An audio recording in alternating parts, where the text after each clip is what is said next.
तो कुछ लोग मुंबई में रहकर बहुत पाप करेंगे और छुट्टी के समय में आएंगे हरिद्वार और मुझ में स्नान करेंगे, सारा पाप मुझ में छोड़कर चले जाएंगे। लाखों लाखों लोग अपना पाप ले लेकर मुझ में आएंगे और अपना पाप मुझ में छोड़ के वो खुद पवित्र होकर चले जाएंगे और मैं तो धीरे धीरे पापों से भर जाऊंगी। देखो, पृथ्वी पर आने के लिए गंगा को भी भय हो रहा है कि ये मनुष्यों के बीच में रहना बहुत बड़ा भय है। वास्तव में इस सृष्टि में सबसे बड़ा भय यदि किसी का है तो मनुष्य का। कुत्ते के बाजू में खड़े रहिए, इतना भय नहीं लगता और पता चल जाता है कि ये काटेगा, ये काटने वाला है, नहीं काटने वाला। हाथी के बाजू में खड़े रहिए, लेकिन मनुष्य को मनुष्य से इतना भय लगता है क्योंकि मुंह पर बात तो अच्छी अच्छी करता है, लेकिन पीछे। एक संत बहुत सुंदर बात कहते थे कि आप गेहूं के दाने या कोई भी दाने किसी गाय के, किसी बैल के, किसी भी पशु के चरणों में डाल दो, चिड़िया आएगी, चूक कर चली जाएगी। कबूतर आएंगे, उसे खाकर चले जाएंगे। इस संसार में किसी भी 84 लाख योनि के किसी भी जीव के पास आप दाने डाल दो, कबूतर और चिड़िया उसे खाकर चली जाएगी। लेकिन मनुष्य आप हाथ में लेकर खड़े रहो, कबूतर 1 किलोमीटर दूर रहेगा। ये मनुष्य का भरोसा नहीं, ये कुछ भी कर सकता है। मनुष्य को छोड़कर अन्य सभी जीवों के ऊपर भरोसा किया जा सकता है, मनुष्य के ऊपर कभी भी धोखा दे सकता है। देवी गंगा टेंशन में आ गई, ये मनुष्यों के बीच में मृत्यु लोक में जा रही हूं और ये मरण धर्मा मनुष्य अपना पाप ले लेकर मेरे पास आएंगे, मुझ में स्नान करेंगे, खुद पाप छोड़कर चले जाएंगे और धीरे धीरे मैं पापों से भर जाऊंगी। तो हे भगीरथ जी, आप बताइए कि मुझे पाप से मुक्त करने वाला कौन होगा? तब भगीरथ जी ने बहुत सुंदर बात बताई। साधो न्यासित शांता ब्रह्मनिष्ठा लोक पावना। हे देवी गंगे, ये सत्य बात है कि आप में हजारों लाखों पापी आएंगे, अपना पाप छोड़कर चले जाएंगे, लेकिन आप में स्नान करने के लिए कभी कभी कृष्ण के शुद्ध भक्त भी आएंगे। और जब वैष्णव, जब एक संत, एक महात्मा, कृष्ण का शुद्ध भक्त जब आप में प्रवेश करेगा और आप में स्नान करेगा, तो आप में जो पाप है वह सारा पाप खुद ले लेगा और आप गंगा को भी वह पवित्र कर देगा। जो गंगा को भी पवित्र कर दे वो है वैष्णव, वो है भक्त। इसीलिए तो मैत्रेय मुनि को, विदुर जी को कहना पड़ा ना, तीर्थम कुर्वन्ति तीर्थानि। भगवान के भक्त में इतनी शक्ति होती है कि वे तीर्थ को भी तीर्थ बना देते हैं, पवित्र कर देते हैं।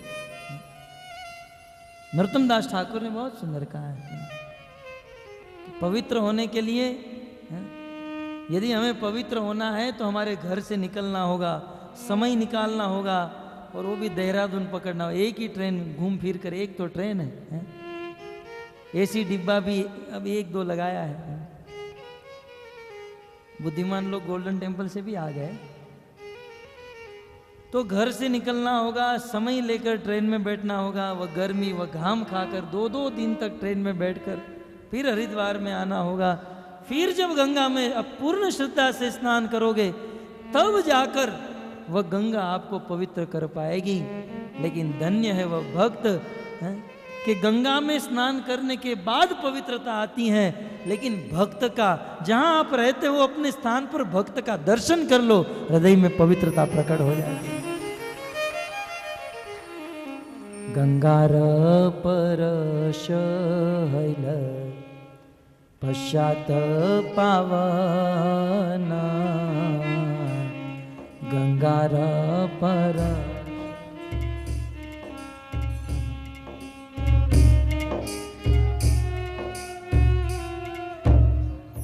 गंगार परश हैल पश्चात पावन। गंगा को स्पर्श करने के बाद पवित्रता आती है, परंतु दर्शन पवित्र करो यही तो मार्ग। वैष्णव के भक्तों के तो दर्शन करने मात्र से पवित्रता हो जाती है। भक्तों, हम लोग इस हरिद्वार नाम के क्षेत्र में आए हैं, बड़े प्रेम से गंगा में स्नान करते हैं, लेकिन ध्यान रहे हमारे साथ वैष्णव गण भी है। जितना आदर हम गंगा का करते हैं उतना आदर एक भक्त का, एक वैष्णव का भी होना चाहिए। क्योंकि हम बार बार गंगा में स्नान करते रहे और वैष्णव का अनादर करते रहे तो एक बार नहीं करोड़ों बार गंगा में स्नान करने पर भी पवित्रता नहीं आएगी। अतः वैष्णव जो भगवान के भक्त है, भगवान के अंश हैं, भगवान के हृदय हैं, उनको प्रसन्न रखना चाहिए। तो वक्त तो इस प्रकार से भगीरथ जी की तपस्या से देवी गंगा इस पृथ्वी पर धराधाम पर आई और जैसे ही धराधाम पर आई सगर के 60,000 पुत्र के अस्थि को स्पर्श हुआ, 60,000 पुत्र भगवान के धाम को प्राप्त कर लिए और जुग जुग से यह गंगा इस पृथ्वी पर बह रही है। ब्रह्मलोक से शिव जी की जटा पर, शिव जी की जटा से कैलाश, हिमालय, मानसरोवर, गंगोत्री से लेकर हरिद्वार, हरिद्वार से शुक्रताल और यहाँ से चलती हैं इलाहाबाद, प्रयाग होते हुए फिर अनेकों स्थानों पर भेजते हुए गंगा सागर में जाकर मिल जाती हैं।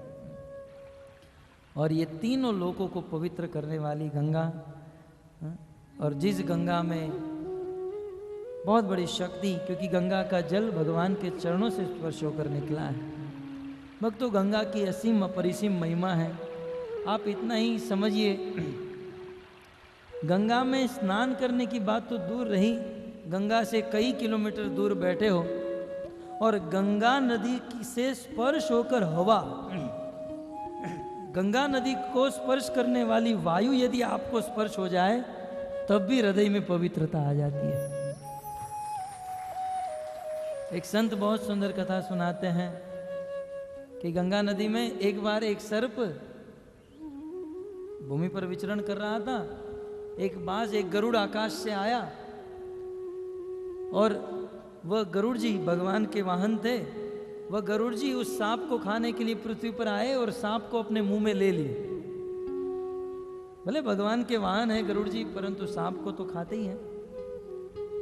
तो सांप को खा लिए। ये हरिद्वार क्षेत्र की घटना थी। और जैसे ही सांप को अपने मुंह में लेकर उड़े, उसी समय सांप की पूंछ गंगा जल को स्पर्श हो गई। जैसे ही वह मरे हुए सांप की पूंछ गंगा जल को स्पर्श हो गई, तुरंत वह सांप चतुर्भुज रूप धारण कर लिया और उसी गरुड़ के पीठ के ऊपर बैठकर वह गरुड़ जी ने उसे भगवान के धाम में पहुंचा दिया। मरा हुआ है और वो भी सांप की योनि में है, और वह भी गंगा जल को स्पर्श होकर जब गरुड़ जी के ऊपर बैठकर चतुर्भुज रूप प्राप्त करके भगवान को धाम को प्राप्त हो जाए, तो वो तो मरा हुआ था, हम तो जीवित हैं, मरे नहीं है। और वो सांप था, हम तो मनुष्य हैं। तो भक्तों, इस गंगा जल में स्नान करके हम भगवान को प्राप्त कर सकते हैं। अतः गंगा में स्नान कीजिए, बहुत बड़ा अवसर मिला है। अब घर के बगल से गंगा निकल रही है, तो इसमें स्नान करना। और ध्यान रहे, जब हम गंगा में स्नान करें तो पूर्ण आदर के साथ स्नान करें।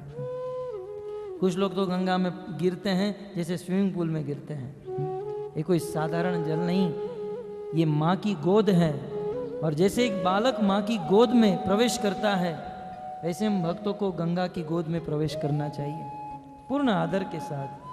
क्योंकि यदि हम तीर्थों का आदर नहीं करेंगे तो तीर्थों के प्रति अपराध हो जाएगा। और शास्त्र में लिखा है, अन्य क्षेत्रे कृतम पापम तीर्थ लोके विनश्यति। आप अपने गांवों में, अपने शहरों में कितना भी पाप करो, परंतु जब आप तीर्थों में आ जाते हो तो वह किया हुआ पाप तीर्थ स्थान में आने से नष्ट हो जाता है, आप पाप से मुक्त हो जाते हो। अन्य क्षेत्र कृतम पापम तीर्थ लोके विनश्यति। लेकिन याद रहे, तीर्थ क्षेत्र कृतम पापम, यदि तीर्थ क्षेत्र में आकर पाप करोगे तो वज्र लेखो भविष्यति, भगवान भी उस पाप से मुक्त नहीं करा पाएंगे। अतः हमारी सुकृति से, पुण्य से आज हमें तीर्थ का लाभ प्राप्त हुआ है, परंतु तीर्थ की मर्यादा को समझिए और तीर्थ का आदर कीजिए। और तीर्थ के साथ साथ इस तीर्थ में, इस धाम में रहने वाले धाम वासियों का आदर कीजिए, और गंगा देवी का आदर करके पूर्ण श्रद्धा से। भक्तों, गंगा के प्रति श्रद्धा ये बहुत मुख्य चीज है। तो पूर्ण श्रद्धा से गंगा में स्नान खूब कीजिए, घंटों भर कीजिए, परंतु श्रद्धा से। अपनी कला दिखाने के लिए, मुझे इतना अच्छा तैरने आता है, इंद्र तृप्ति करने के लिए नहीं, पवित्र होने के लिए गंगा में स्नान कीजिए। और आप सबको यह मौका दिया जाएगा। आप देखिए, रोज एक बार गंगा में स्नान, 2 बार भागवत कथा में स्नान और 3 बार प्रसाद में स्नान, स्नान ही स्नान करना है? ठीक है ना? कॉम्बिनेशन ठीक है ना? 1 बार गंगा में, 2 बार भागवत में, 3 बार प्रसाद में स्नान करना है। और सबका समय दिया जाएगा, मैं आपको बताऊंगा। तो ये है जिस क्षेत्र में हम आए हैं, इस क्षेत्र में बहने वाली नदी गंगा की महिमा। और वह तो इसी के साथ साथ हमारी कथा जिस क्षेत्र में हो रही है, बिल्कुल इसी के ऊपर एक वृक्ष है, वट वृक्ष। जिस वृक्ष के नीचे बैठकर श्री सुखदेव गोस्वामी ने राजा परीक्षित और सुद गोस्वामी को संबोधन करते हुए हजारों ऋषि मुनियों को भागवत कथा सुनाई थी। मुझे यहाँ पर, जब हम मुंबई में थे, इस क्षेत्र में आए नहीं थे, तब प्रश्न हो रहा था कि सुखदेव गोस्वामी बैठे हैं और लाखों की संख्या में ऋषि मुनि बैठे हैं, कैसे ये संभव हो सकता है? सुखदेव गोस्वामी का मुखमंडल लोगों को कैसे दिख रहा होगा? लेकिन यहाँ से मुझे दिखाई दे रहा है, अनेकों किलोमीटर की भूमि यहाँ से चारों ओर मेरी आंखों से दिखाई दे रही है। फिर भी हम लोग तो नीचे, सुखदेव गोस्वामी और ऊपर थे। तो ये प्रैक्टिकल लग सकता है, सुखदेव गोस्वामी ऊपर बैठे हैं और अनेकों किलोमीटर तक श्रोता छाए हुए हैं। लेकिन फिर भी प्रश्न तो रह ही जाता है कि हम तो साउंड सिस्टम इस्तेमाल करते हैं, तब कौन सी साउंड सिस्टम थी? तब शास्त्र में बातें आती है कि उस समय सुखदेव गोस्वामी की वाणी हम लोगों की तरह नहीं थी। सुखदेव गोस्वामी आदि की वाणी मेघ की समान होती थी। जैसे मेघ गरजता है तो माइक की जरूरत नहीं होती है, सब जगह पर उसकी आवाज सुनाई देती है। तो सुखदेव गोस्वामी जब बोलते थे तो मेघ की तरह बोलते थे, सब लोग उनके आवाज को सुन सकते थे। फिर भी कुछ लोग प्रश्न पूछते हैं, तब तो प्रभु जी जो आगे बैठते होंगे उसका तो कान ही फट जाता होगा, है? मैंने कहा ना, मनुष्य लोग बहुत बुद्धि चलाते हैं। तो जब जो लोग आगे बैठते होंगे वो तो नहीं। सुखदेव गोस्वामी कोई साधारण व्यक्ति नहीं, साक्षात भगवान के धाम के नित्य पार्षद। लीला शुकोसो विश्वभानु जाया पवित्र चंचु प्रिय चुंबनेन एकांतिको नन्य रहस्य पाठी गोलोक प्रसाद सदा निवासी।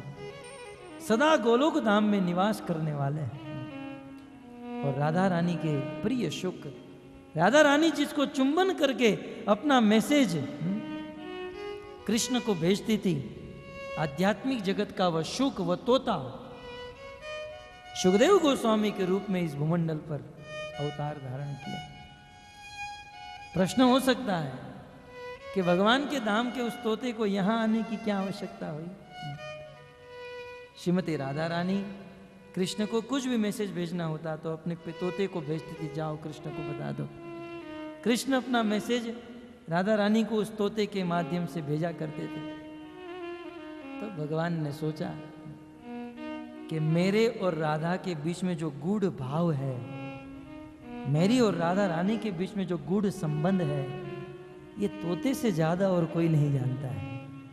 क्योंकि गुह्य बातें तो यही जानता है, क्योंकि तोते के कान में बोल देते थे, वो बता देता है। तब भगवान ने सोचा कि पूरे जगत को भक्ति का शुद्ध ज्ञान और शुद्ध भाव प्रदान करने के लिए मेरे धाम में एक ही पात्र है, और वो है यह तोता। और इसलिए भगवान ने उस तोते को इस पृथ्वी पर भेजा सुखदेव गोस्वामी के रूप में। परंतु भगवान के धाम से इस पृथ्वी पर तो आए, इस पृथ्वी से यहां पर कैसे पहुंचे? इनका जन्म भी बहुत अद्भुत है। शिव जी और पार्वती का विवाह तो आप जानती हैं। दक्ष प्रजापति के यज्ञ में जब सती ने यज्ञ में प्रवेश कर लिया, आत्महत्या कर ली, तब शिव जी ने दूसरा विवाह किया पार्वती के साथ, जो हिमालय की कन्या थी। शिव जी और पार्वती जी का विवाह हुआ, गृहस्थ जीवन बहुत बढ़िया चल रहा था। लेकिन एक दिन नारद जी आ गए। पता है ना, संसार में कुछ लोगों का गृहस्थ जीवन बहुत बढ़िया चलता है, लेकिन कोई ऐसा पात्र आ जाता है, गृहस्थ जीवन को बिगाड़ देता है। मंथरा जैसे कोई होते हैं। हालांकि नारद जी ऐसे नहीं है, वो तो भविष्य की लीला को संपन्न करने के लिए।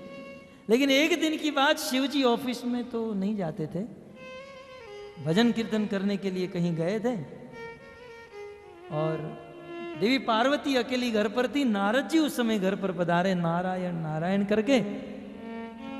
देवी पार्वती ने नारद जी का स्वागत किया। नारद जी ने पूछा, क्योंकि नारद जी की शिष्या थी, आपकी गृहस्थी कैसे चल रही है? क्या बताऊं नारद जी, आपकी कृपा से बहुत सुंदर पति मिले हैं, बहुत सुंदर पति, मुझे सब ओर से खुश रखते हैं। नारद जी ने कहा, आप दोनों के बीच में कोई मन मोटाव, कोई दूरी तो नहीं है, कोई पर्दा तो नहीं है? कोई पर्दा नहीं नारद जी, मैं मेरी सारी बात मेरे पति को बता देती हूं, और मेरे पति अपनी सारी बात मुझे बता देते हैं। क्या खाते हैं, क्या पीते हैं, कहाँ बैठते हैं, कहाँ उठते हैं, सब कुछ मुझे बताते हैं, कोई पर्दा नहीं। नारद जी ने कहा, अच्छा आप दोनों एक दूसरे को सारी बात बता देते हैं? बोले हाँ। नारद जी ने कहा, आपके पतिदेव अपने गले में जो मुंड माला धारण करके रखे हैं, वो किसकी मुंड है, किसकी मुंडी है? बोले ये तो मैंने मेरे पति को कभी पूछा नहीं, मैंने तो मेरे पति को पूछा नहीं, लेकिन उसने भी मुझे कभी नहीं बताया। आने दो आज उसे घर पर, मैं देख लूंगी, उसकी खबर ले लूंगी। नारद जी ने कहा, मेरा काम हो गया। नारायण नारायण निकल गए, कांडी लगाकर चले गए। कुछ देर के बाद शिव जी घर पर आए, बड़े मूड पे, आज के जैसे पतिदेव ऑफिस से आते हैं। जैसे आए तो देवी पार्वती ने पानी भी नहीं पूछा। शिव जी समझ गए कुछ गड़बड़ है, पूछ लिया, घर पर कोई आया था? पार्वती ने कहा, हाँ नारद जी आए थे। सारी बात समझ में आ गई, ये नारद का काम है। बताओ क्या है, क्यों मूड बिगड़ा हुआ है? नारद पार्वती ने कहा, जाओ मैं तुमसे बात नहीं करती हूं। बोले बताओ तो सही। शिव जी अपनी रूठी हुई प्रिया को मना रहे हैं, और वास्तव में गृहस्थी का तो यही सबसे बड़ा लाभ है। हमारे गुरु महाराज कहते हैं, विवाह करने के बाद सबसे बड़ा सुख यदि कोई है तो दो सुख। एक तो अपने छोटे छोटे नन्हे मुन्ने पुत्र की तोतली बोली को सुनना, मम्मी और पापा हैं, छोटा छोटा बच्चा है, 1-2 साल का बच्चा है, और तोतली बोली में बोलता है मम्मी मम्मी। मम्मी को तो अष्ट सात्विक विकार आ जाता है। पिताजी ऑफिस से आते हैं, पापा बोलते हैं, तो पापा तो बेचारा पानी पानी हो जाता है, और उसमें भी पापा उसको गोद में बिठा देता है, और तब तो पापा धन्य हो जाता है। अपने नन्हे मुन्ने बच्चों की तोतली बोली सुनना और अपनी रूठी हुई पत्नी को मनाना, गृहस्थ जीवन का यही तो सुख है। ये बात साक्षात भगवान श्री कृष्ण देवी रुक्मणी को बताते हैं भागवत के 10वें स्कंद में। एक दिन भगवान ने मन में सोचा, क्या नीरस जीवन है, रोज ऑफिस से घर पर आता हूँ, खाता हूँ, पीता हूँ, सो जाता हूँ, जीवन में कुछ है, जीवन प्लेन बीते ये अच्छा नहीं है, कुछ उथल पाथल, कुछ आगे पीछे ऊपर नीचे होना चाहिए, मॉड्यूलेशन होना चाहिए। क्या ये एक सरीखा जीवन? और हमारे प्रभु भी टेढ़े हैं। आप देखिए कृष्ण के सारे काम टेढ़े, जन्म से लेकर, जन्म भी हुआ तो कैसे हुआ, जन्म हुआ मथुरा में, जन्म से ही सीधे गोकुल में चले गए। किसी के सामने देखते भी है तो टेढ़े देखते हैं, सीधा सीधा नहीं। भगवान राम तो कितने भोले भाले सीधे साधे, सीधे सीधे चलते हैं। रामायण में वर्णन है, लक्ष्मण और राम जब पुष्प वाटिका में फूल चयन करने जा रहे थे तो लक्ष्मण सीधे सीधे घुस गए। राम ने रोका, लक्ष्मण बाहर निकलो, ये बगीचा जिसका है उसके मालिक को जरा पूछो, हम जा सकते हैं, उसकी परवानगी लो, अनुमति लेकर ही हमको अंदर जाना है, और यदि ना कहेंगे तो हम यहाँ से वापस चले जाएंगे। और उसके बदले कृष्ण होते तो माली तो कहाँ सोता रह जाता, फूल फूल सारा बगीचे को लेकर घर पे आ जाते। तो इस प्रकार कृष्ण का चरित्र टेढ़ा है। खड़े भी रहते तो भगवान राम सीधे खड़े रहते आप कभी, और कृष्ण कभी सीधे नहीं दिखाई देंगे, चाहे ये फोटो हो, ये फोटो हो, कोई भी फोटो हो, तीनों अंगों से टेढ़े हैं कृष्ण।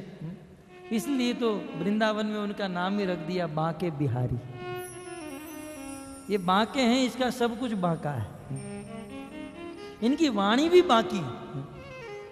ये जब गैया चराने जाते हैं तो गैया को चराते हैं, चराते चराते किसी गली में किसी गोपी को देख लेते हैं तो किसी बछड़े को ऐसे लकड़ी से मारते हुए, बछड़ा बहुत बिगड़ गया है, बछड़ा बहुत बिगड़ गया है, बिगड़ गया है। बछड़ा तो सीधा ही चल रहा था, लेकिन उसको टेढ़ा करके गली में लेकर जाते हैं। ये साला गली में चला जाता है, गली में, खुद गली में जाकर गोपी को देखकर आ जाते हैं। सब कुछ टेढ़ा। क्या कह रहा था, कहां से टेढ़े में चला गया?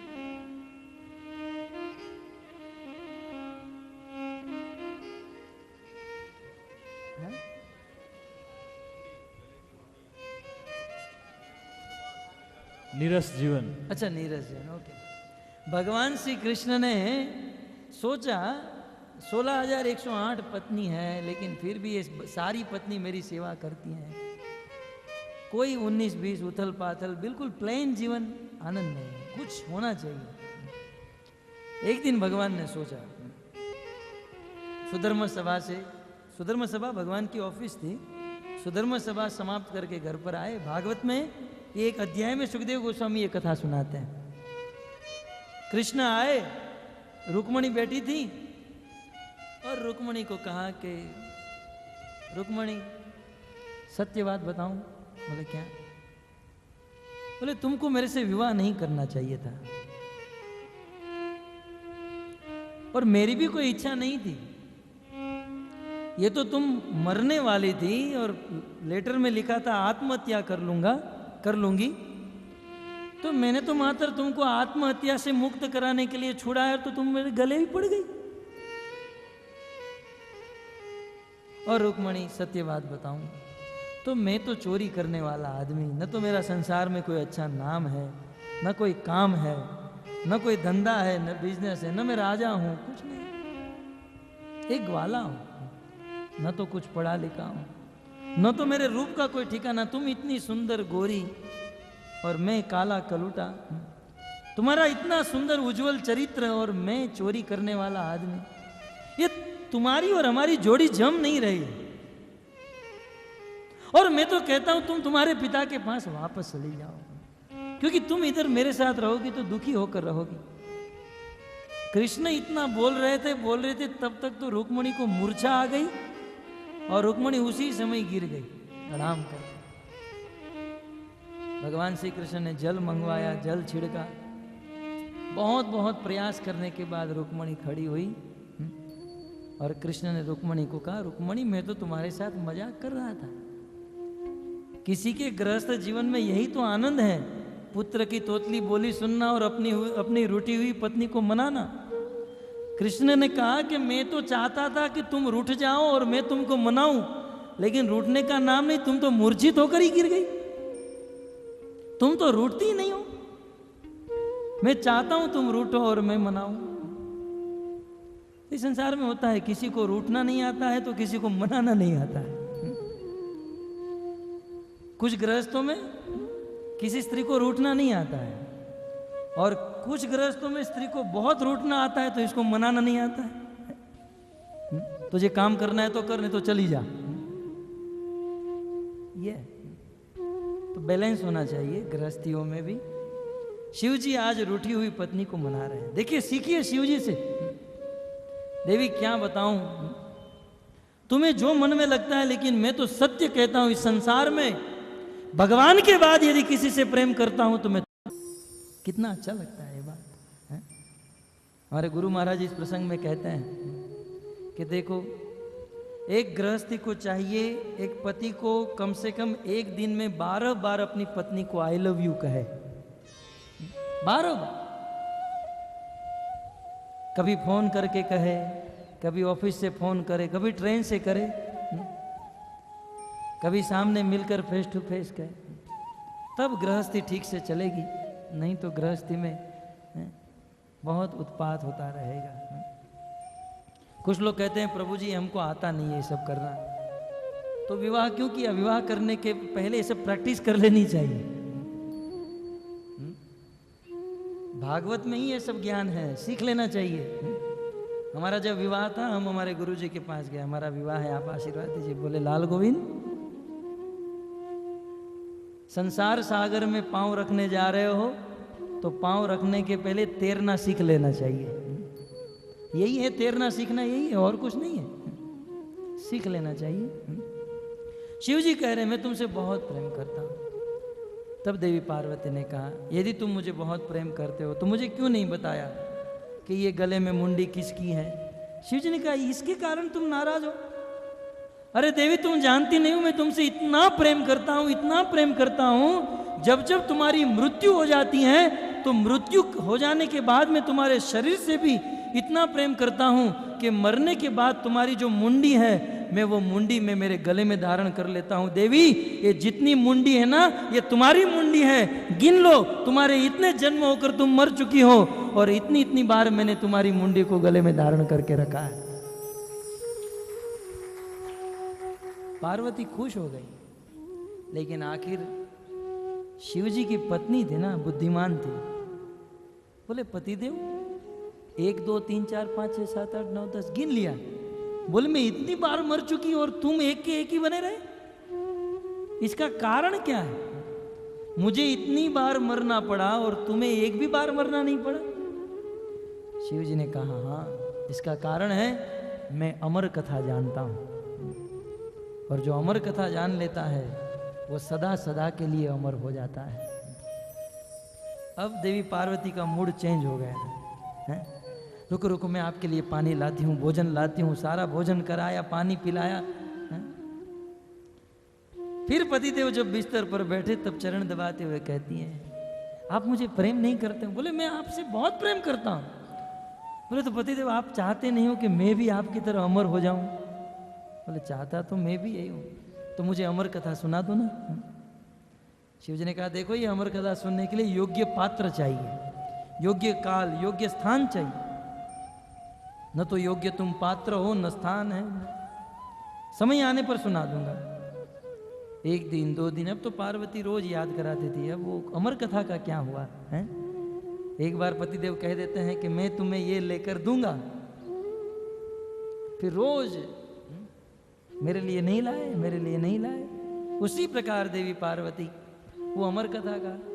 एक दिन शिव जी ने देवी पार्वती को अपने साथ में लेकर अमरनाथ नामक स्थान में गए। वहां जाकर शिव जी ने अपना दिव्य डमरू बजाया, सभी जीवों को वहां से भगा दिया। एक वृक्ष के नीचे शिव जी बैठे हैं, नीचे पार्वती बैठी हैं। शिव जी ने देवी पार्वती को कहा देखो अमर कथा सुनाने जा रहा हूं, लेकिन कथा सुनते समय सोना मत। यदि नींद आ जाएगी तो जैसे पूर्व जन्म में तुम सती थी, एक बार त्रेता जुग माही, शंभु गहे कुंभज ऋषि पाही। तुम्हें राम कथा सुनते समय नींद आ गई, तुम्हें मरना पड़ा। और यह अमर कथा और कुछ नहीं, भागवत कथा को ही अमर कथा कहा जाता है। ये भागवत कथा सुनते समय नींद आ गई तो इस कथा के फल से विमुख रह जाओगी, अतः सोना मत। देवी पार्वती ने कहा मैं नहीं सोऊंगी। शिव जी ने कहा जब जब मैं भागवत कथा करता हूं तब तक मैं भावाविष्ट हो जाता हूं। मुझे कैसे पता चलेगा कि तुम्हें नींद नहीं आएगी? देवी पार्वती ने कहा कि आप कथा करो, मैं हुंकार भरती रहूंगी, हाँ हाँ हाँ ऐसे बोलती रहूंगी। शिव जी ने भागवत कथा प्रारंभ की। जन्मादस्य तोन्वादितरतचार्तेषु विज्ञ स्वराट। अनेकों श्लोक शिव जी बोलते गए। शिव जी को अष्ट सात्विक विकार आने लगे। शिव जी की आंखें बंद हो गई। लेकिन कुछ समय के बाद माया का प्रभाव, देवी पार्वती को नींद आ ही गई। हो जाता है। इतना पैसा खर्च करके टिकट खरीदते हैं, कैसे भी करके समय निकालते हैं, 2-2 ढाई दिन ट्रेन में गर्मी खा कर हरिद्वार पहुंचते हैं। सुबह मंगला आरती में जग जाते हैं, भोजन कर लेते हैं और बड़े उत्साह से कथा में बैठते हैं। लेकिन जैसे ही कथा शुरू होती है नींद आ जाती है।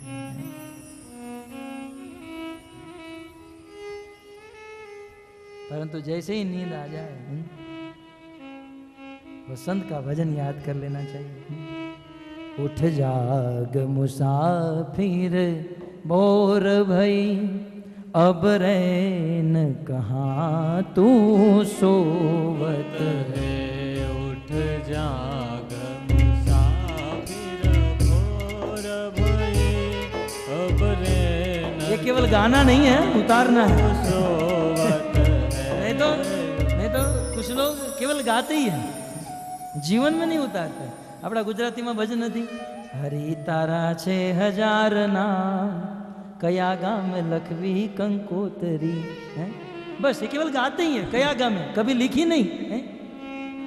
हजारों नाम में से एक गांव में लिख तो दो कंकोतरी। बस केवल गाकर ही लोग चलाते हैं। ये भजनों को केवल गाना नहीं है, जीवन में उतारना है।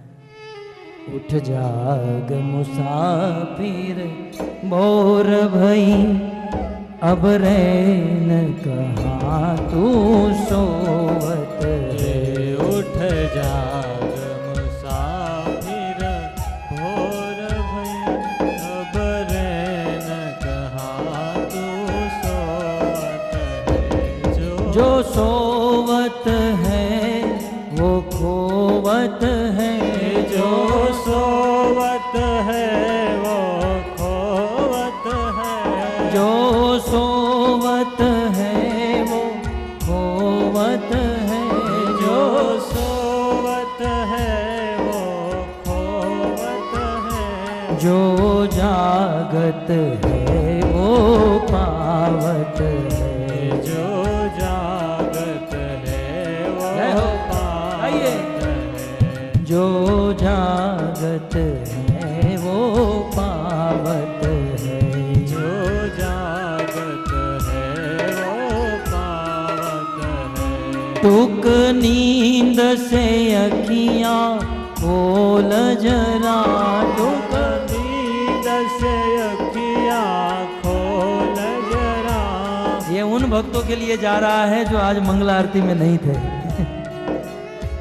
यहाँ पर रोज सुबह 4:30 बजे मंगला आरती होती है और सभी भक्तों को कंपलसरी मंगला आरती में आना है। हम लोग पीट तो नहीं सकते हैं, नहीं तो वो भी कर देते हैं, केवल कह सकते हैं। और हमारी दृष्टि सबके ऊपर होती है, कौन आ रहा है कौन नहीं आ रहा है। कुछ भक्त कल रात को बहुत लेट आए, इसलिए हो सकता है नहीं आ पाए।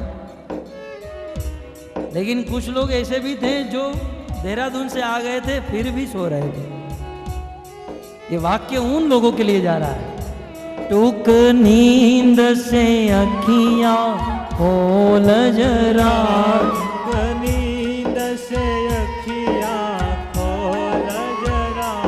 और अपने प्रभु को, और अपने प्रभु में ध्यान लगा। और अपने प्रभु में ध्यान लगा। और अपने प्रभु में ध्यान लगा। और अपने प्रभु में ध्यान लगा। ये प्रीति करन की रीत नहीं। ध्यान से सुनिए। रीत नहीं। हम लोग क्या सोचते हैं, हम लोग भक्त हैं, है ना। गले में कंठी है, बाल में तिलक है और शिखा भी रख लिया। कुछ लोग धोती कुर्ता भी पहन लिया। हम अपने आप को भक्त कहते हैं। भारत में हमारा जन्म हुआ, हम हिंदू हैं, धार्मिक हैं, भक्त हैं। ये संत कितना सुंदर वाक्य कह रहे हैं कि हम लोग सो रहे हैं और हम लोग अपने आप को कहते हैं कि हम भगवान से प्रेम करते हैं, लेकिन ये प्रेम करने की रीत नहीं कि भगवान 4:30 बजे जग कर खड़े हैं और आप लोग बिस्तर पर सो रहे हैं। ये प्रीति करन की रीत नहीं, ये प्रेम करन की रीत नहीं। प्रभु जागत है तू सोवत है, प्रभु जागत है तू सोवत है। प्रभु जागत है तू सोवत है। प्रभु जागत है तू सोवत। इसलिए उठ जाग मुसाफिर बोर भई, अब रैन कहाँ तू सोवत है। उठ जाग मुसाफिर भोर भई, अब रैन कहाँ तू सोवत है। कुछ लोगों का प्रश्न है उठकर करेंगे क्या। हमने ये भी देखा है कुछ लोग उठ जाते हैं लेकिन उठकर दुनिया का कचरा जो न्यूज़पेपर के रूप में आता है खोलकर, इसका बलात्कार हो गया, ये मर गया, ये कट गया। कुछ लोगों की ये जिज्ञासा है कि हम लोग जल्दी उठकर क्या करें। तब संतगण कहते हैं जब भोर में ब्रह्म मुहूर्त में जग जाते हो तब जगकर भगवान के नाम का कीर्तन करना चाहिए। हरे कृष्णा कृष्णा कृष्णा हरे हरे, हरे राम राम राम हरे हरे। देखिए भागवत यज्ञ हो रहा है, भगवान के नाम का कीर्तन हो रहा है, और कीर्तन में जब खड़े होकर नाचते नहीं है तब तक ये पूर्ण माना नहीं जाता। भगवान को प्रसन्न करने के लिए नाचकर कीर्तन कीजिए। राम राम। और वैसे भी आप 2-2 घंटे तक बैठकर थक जाते होंगे, तो थोड़े शरीर को भी फ्रेश कर लीजिए, बाद में बैठेंगे, बाद में सुनेंगे। बोलो हरे कृष्णा कृष्णा कृष्णा हरे हरे, हरे राम राम राम हरे हरे। हरे कृष्णा कृष्णा कृष्णा हरे हरे, राम राम हरे हरे। हरे कृष्णा कृष्णा कृष्णा हरे हरे, हरे राम राम राम हरे हरे। नाचिए सब लोग प्रेम से, गौरांगो। कृष्णा कृष्णा हरे हरे, हरे राम राम राम हरे हरे। राधा ढूंढ रही किसी ने मेरा श्याम देखा, राधा ढूंढ रहे किसी ने मेरा श्याम देखा। राधा तेरा श्याम हमने बरसाने में देखा, राधा तेरा श्याम हमने बरसाने में देखा। राधा तेरा श्याम हमने बरसाने में देखा। राधा हाँ राधे राधे राधे राधे रटते हुए हो, राधा तेरा श्याम देखा। राधे राधे रटते हुए देखा। राधे राधे रटते हुए हो, राधा तेरा श्याम देखा। राधे राधे रटते राधा ढूंढ रही किसी ने मेरा श्याम देखा राधा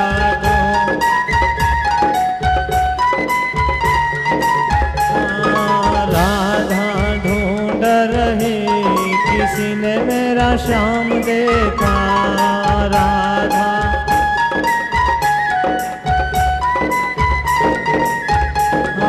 राधा तेरा श्याम हमने गोवर्धन में देखा राधा तेरा श्याम हमने गोवर्धन में देखा, राधा तेरा श्याम हमने गोवर्धन में देखा राधा गैया गैया चराते हुए हो राधा तेरा श्याम देखा गैया चराते हुए श्याम देखा राधा ढूंढ रहे किसी ने मेरा श्याम देखा राधा ढूंढ रहे राधा ढूंढ रहे किसी ने मेरा श्याम देखा राधा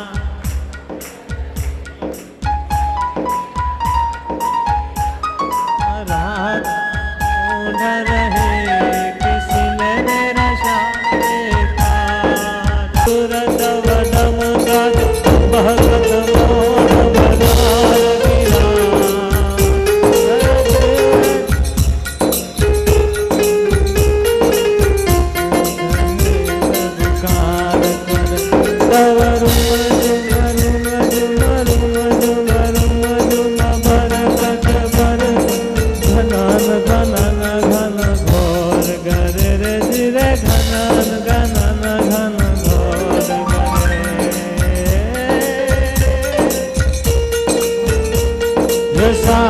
यसारम बधुर मलारम बनी बहारम जलधारम साधुर डकारम मयूर पुकारम भरिय साधम विस्तारम कवलाय संभारम प्यास अपारम नंद कुमार निरखिया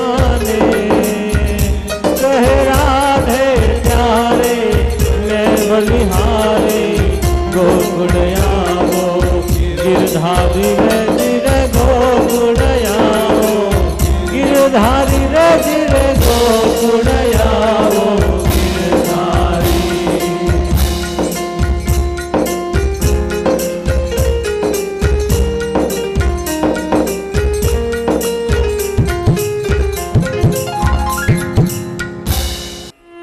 हरे कृष्ण।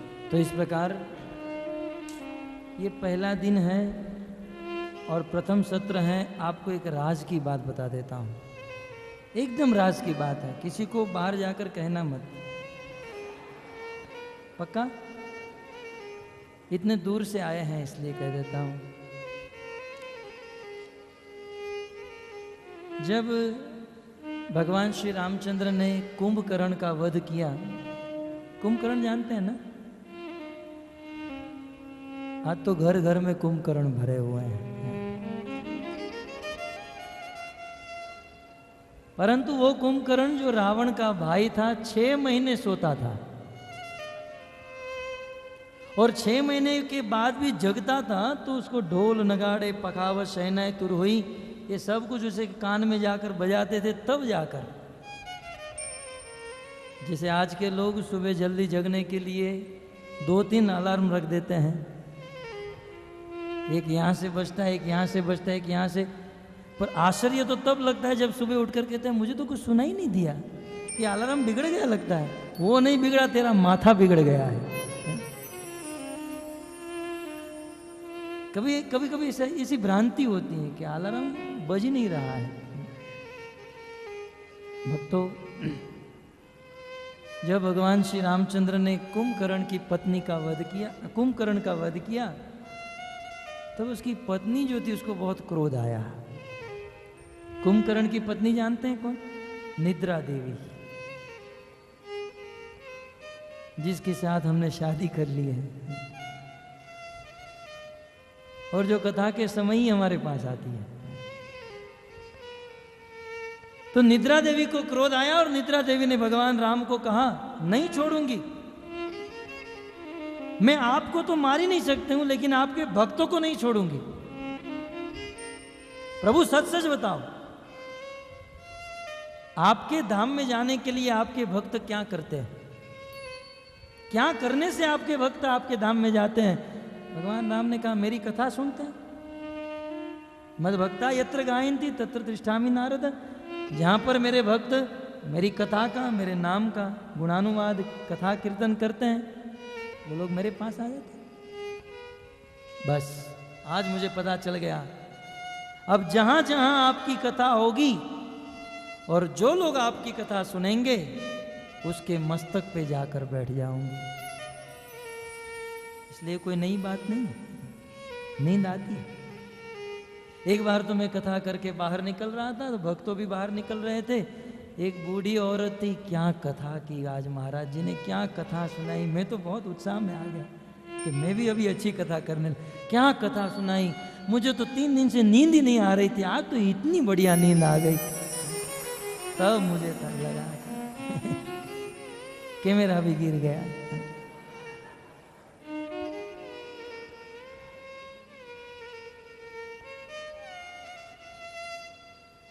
कुछ लोग कहते हैं आप लोग दुनिया के लोगों को बिल्कुल निकम्मा बना के रख दिए हो, काम धंधा सब कुछ छुड़ा देते हो सबको, करते क्या हो आप लोग समाज के लिए? मैंने कहा जो आप लोग नहीं कर पाते वो हम लोग करते हैं। जब कहते करते क्या हो समाज के लिए, बोले दुनिया में लोगों को सोने के लिए सोने की दवाई खानी पड़ती है, गोली लेनी पड़ती है, डॉक्टर साहब सोने की गोली दीजिए, तब जाकर सोते हैं। कथा में आ जाइए, तुरंत नींद बिना गोली के। हमारे इस्कॉन में एक प्रभु जी है जिसका नाम है सार्वभौम प्रभु, बहुत हंसाते हैं। बोले मैं 2 मंत्र जानता हूं, एक मंत्र जिससे तुरंत किसी को सुला सकता हूं, और दूसरा मंत्र कितना भी सोया हुआ हो तुरंत जगा सकता हूं। तो बताइए, सुलाने का मंत्र बताइए। बोले ओम नमो भगवते वासुदेवाय। जैसे ही कथा प्रारंभ करता हूं तुरंत सो जाते हैं। बोले ये तो समझ में आ गया, सोए हुए उसको जगाने का। बोले महाप्रसाद गोविंद। अब देखिए, अभी कुछ लोग सो रहे थे, लेकिन अभी अनाउंसमेंट करो प्रसाद तैयार है, तुरंत जैसे सबके आगे वो होंगे। लेकिन राज की बात तो अब तक मैंने आपको नहीं बताई, अब आगे बताने जा रहा हूं। ये राज की बात नहीं थी, राज की बात तो अब आपको कहने जा रहा हूं। अनेकों अनेकों जन्मों से हमारे हृदय में पाप भरे हुए हैं, और वो पाप से यदि मुक्त होना है तो कथा के दौरान जब कीर्तन होता है उस कीर्तन में भाग लेना चाहिए। एक संत ने बहुत सुंदर बात बताई, कथा सुनते समय ही जब हम भगवान के नाम का उच्चारण करते हैं और नाचते हुए कीर्तन करते हैं तो हमारे हृदय में रहे हुए सारे पाप निकल जाते हैं, भाग जाते हैं। तब हमने प्रश्न किया कि अनंत जन्मों से संचित पाप हृदय से निकल जाते हैं, भाग जाते, भागकर जाते कहां पर है? वो हृदय से निकलकर वो पाप जाते कहां पर है? तब उस संत ने कहा कि जो लोग कीर्तन नहीं करते ना उनके अंदर जाकर बैठ जाते हैं, फिट हो जाते हैं बिल्कुल, जो लोग नहीं करते हैं।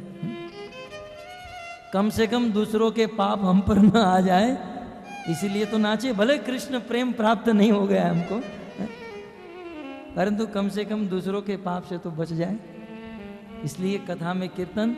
तो यहाँ पर केवल कोरी कथा नहीं होगी, कथा होगा, कथा के साथ कीर्तन होगा, अनेकों आनंद उत्सव होगा। तो आप सब धैर्य रखिए, कथा का कुछ मिनट का सत्र बाकी है, आप श्रवण कीजिए, तत्पश्चात हम विश्राम देंगे।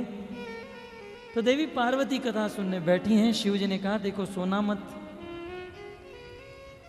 और देवी पार्वती को नींद आ गई। शिव जी ने कथा समाप्त की, और कथा समाप्त होने के बाद शिव जी की आंखें खुली तो देखा पार्वती सोई हुई। इतना कहा था कि सोना मत, लेकिन फिर भी। एक बार महाराज जी कह रहे थे कि मेरा एक शिष्य बता रहा था कि महाराज जी आप जब कथा करने आते हो ना तो 10-15 बिस्तर साथ में लेकर आइए। ये लोगों को पहले हम बहुत सुला देंगे, 5 घंटा, 15 घंटा, 25 घंटा, 55 घंटा सुला देंगे और सुलाने के बाद कथा में बिठाएंगे। तो आप जब कथा में आते हो तो भागवत पोथी के साथ साथ बिस्तर भी साथ में रखा करो। नींद आ गई। शिव जी के मन में प्रश्न हुआ कि ये सो रही थी तो अब तक हुंकार कौन दे रहा था। शिव जी ने सोचा निश्चित यहां पर कोई है। तुरंत शिव जी की नजर गई, उसी वृक्ष के ऊपर एक तोता बैठा था। भक्तों, तोता क्या था? भगवान की कृपा से वह लीला शुक भगवान के धाम से यहां आया। शिव जी ने डमरू बजाया तो सभी पक्षी उड़ गए, परंतु उस समय ये तोते का जन्म ही हुआ था, पंख नहीं आई थी। कथा सुनकर पंख आ गई। शिव जी की दृष्टि उस तोते पर गई, तोते ने सारी कथा सुन ली। पार्वती की जब हुंकार बंद हो गई, नींद आ गई, तब वह तोता हुंकार देने लगा। लेकिन अब शिव जी की दृष्टि उस तोते के ऊपर गई। शिव जी को क्रोध आया, तुरंत शिव जी ने अपने हाथ में त्रिशूल ले लिया। आज इस तोते को छोड़ूंगा नहीं। जैसे शिव जी उस तोते को मारने के लिए दौड़े, तोता तुरंत वहां से दौड़ गया।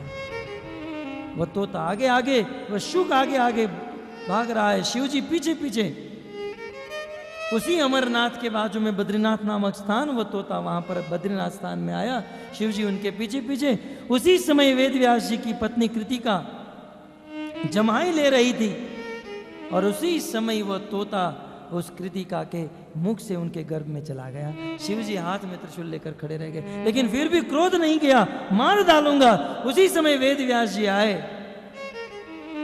और भोलेनाथ को कहे, शिव जी आप अपने मुख से अमर कथा की महिमा सुनाते हो कि जो एक बार भी अमर कथा सुन लेता है उसे भगवान भी नहीं मार सकता है। शिव जी इसने अमर कथा सुन ली है, अब आप तो क्या भगवान भी इसको नहीं मार सकता है।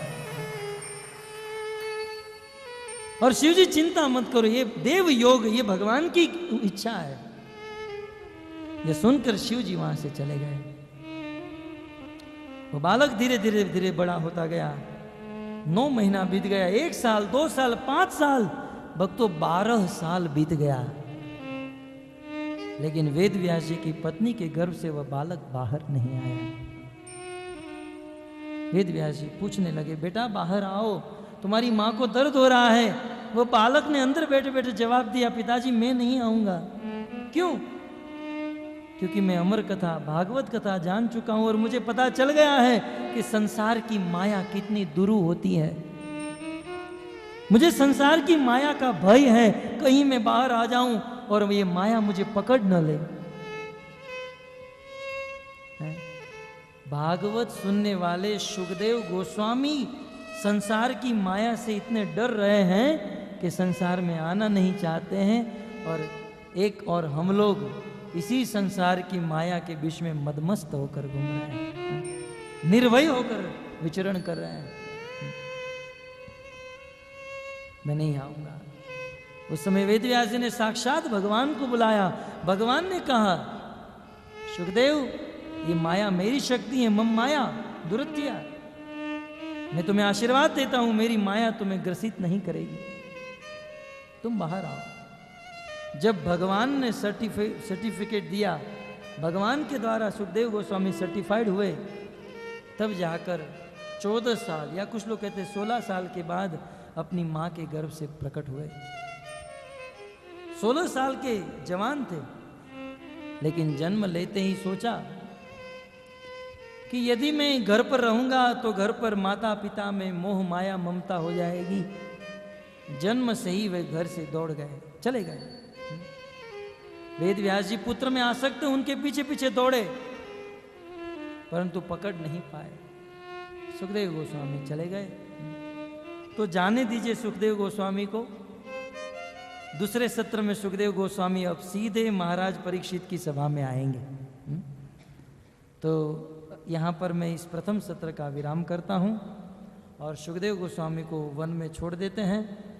अब आने वाले दूसरे सत्र में अर्थात दोपहर को जो प्रवचन होगा, परीक्षित महाराज के जन्म और कर्म की कथा आएगी और सुखदेव गोस्वामी आएंगे, भागवत कथा प्रारंभ होगी और फिर हम भागवत की 10वें स्कंद की भगवान श्री कृष्ण की बाल लीला शुरू करेंगे। परंतु इस सत्र का अंत करने के पहले मैं सभी भक्तों के चरणों में पुनः पुनः धन्यवाद समर्पित करता हूँ कि आप लोग धैर्य से भागवत कथा का श्रवण कर रहे हो।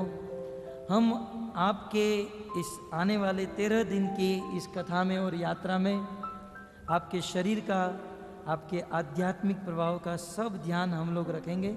इसलिए चिंता मत करें कि अब तो ये प्रभु जी ने शुरू किया है, कब बंद करेंगे, प्रभु जी को पता नहीं, हम लोग को सुना सुना कर मार डालेंगे। आप चिंता न करें, हम आपके शरीर के अनुसार, योग्यता के अनुसार यहाँ का शेड्यूल फिक्स किए हैं। ध्यान से सुन लीजिए, यहाँ पर हम आए हैं तो पूरा पूरा लाभ ले लेना है। हम हमारे घर पर भगवान का एक नाम लेते हैं तो आधा फल भी नहीं मिलता है, क्योंकि माया नगरी में रहते हैं। लेकिन यहाँ पर भगवान का एक नाम लेते हैं तो 1000 नाम लेने का फल प्राप्त होता है। एक कथा सुनते हैं तो 1000 कथा सुनने का फल मिलता है। ये सब महिमा आपको शाम को बताई जाएगी, परंतु ये समय, ये स्थान बहुत महत्वपूर्ण है, इसका लाभ ले लेना चाहिए। अतः रोज सुबह सभी भक्तों को 4:30 बजे इस हॉल में आ जाना है। भगवान गोविंद जी, गौर निताई इत्यादि मंदिर में खड़े हैं। मंगला आरती दर्शन होगा। हम सब भक्त एक साथ मंगला आरती करेंगे। मंगला आरती के बाद नरसिंह आरती होगी, तत्पश्चात अनाउंसमेंट होगा, तत्पश्चात तुलसी आरती होगी, फिर शिक्षा अष्टकम होगा, 10 नाम अपराध, और फिर हम 2 घंटे के लिए सब लोग इसी कमरे में बैठकर हरिनाम जाप करेंगे। विचार कीजिए, 300 भक्त एक साथ भगवान के नाम का जाप कर रहे हैं। माया की ताकत नहीं कि हमारे पास आए और हमको डिगा दे, क्योंकि एक साथ 300 भक्तों की शक्ति लगेगी। और हो सकता है 2-3 भक्त माया में फंसे हुए हो, लेकिन दूसरों का बल उसको मिलेगा। तो सभी भक्तों से निवेदन है, सब भक्त एक साथ बैठकर माला जाप करेंगे। और कुछ भक्त का पांव दुखेगा, नो प्रॉब्लम, हम भगवान से प्रार्थना करेंगे आपका पांव नहीं दुखेगा। और फिर भी यदि दर्द करता है तो अपने स्थान पर कुछ देर तक खड़े हो जाना है, फिर बैठ जाना है, परंतु इस गेट से बाहर नहीं जाना है।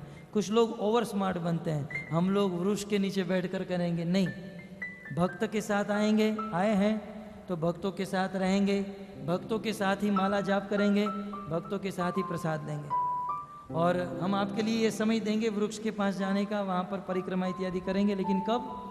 जब हम जप कर लेंगे तो 7 बजे दर्शन आरती होगी। दर्शन आरती के बाद गुरु पूजा होगी।